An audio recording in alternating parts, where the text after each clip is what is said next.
I love Electronic Gaming Monthly, but their covers were frustratingly inconsistent. Some months would see designs that really stood out at the newsstands, while the next issue would look like it was assembled at the last second by a stressed out intern.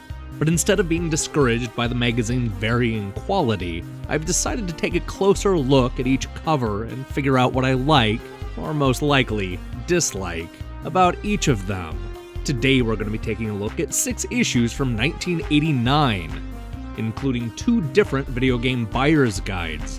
In the following weeks I'll tackle 1990 through 2009, but let's not get ahead of ourselves. Here are the best and worst Electronic Gaming Monthly covers of 1989.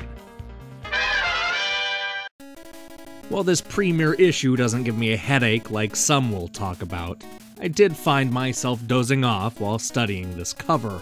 It's not that there isn't anything exciting on display, that Megaman II artwork is genuinely badass. It's just that it's dwarfed by a sea of white.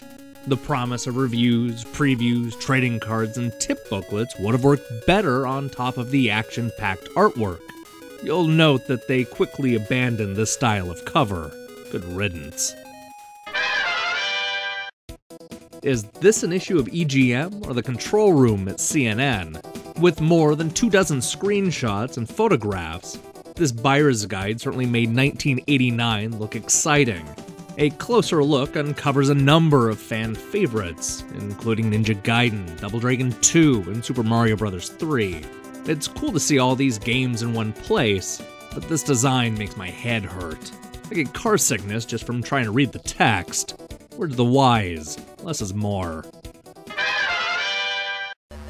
When not using blown-up screenshots, EGM like to toss box art on their magazine covers. This was the case with their 3rd issue, featuring the long, flowing locks of male model Fabio. From a production standpoint, this is a pretty cool design. The fire looks good, and the mountain in the distance is appropriately menacing. But even with all this going for it, I still have a hard time accepting Fabio in this role. And maybe this is the right time to mention that I also don't accept that this is butter. Released 3 months before the magazine's first issue, many consider the 1989 Buyer's Guide to be EGM's official premiere. This issue proudly trumpets that it's part of the US National Video Game Team, and covers more than one system. To prove this, they feature the likes of Castlevania II, Predator, and Thunderblade. The use of original artwork, albeit minimal, makes this one of EGM's best-looking buyer's guides. Then again, these are the other buyer's guides, so take that for what it's worth. While not a great cover, I will give EGM credit for using a screenshot that completely hides our hero. In case you don't already know, that's Sir Arthur of Ghouls and Ghosts, and he's using his special armor to shoot lightning. I'm not a big fan of using screenshots as covers, as you'll discover as we go through these EGM issues, but I do like how dramatic this scene is. It's a shame the only ghoul and/or ghost is completely covered up by top-secret hints and over 25 reviews and previews. 16-bit gaming explodes, screams this EGM headline. If that's the case, then why are the Game Boy and TurboGrafx-16 the 2 most prominent consoles on this cover?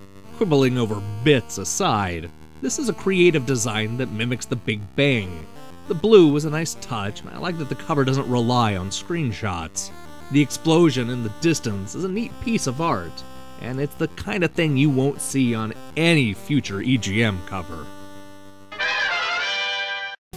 Hey, thanks for watching me rank the best and worst EGM covers of 1989.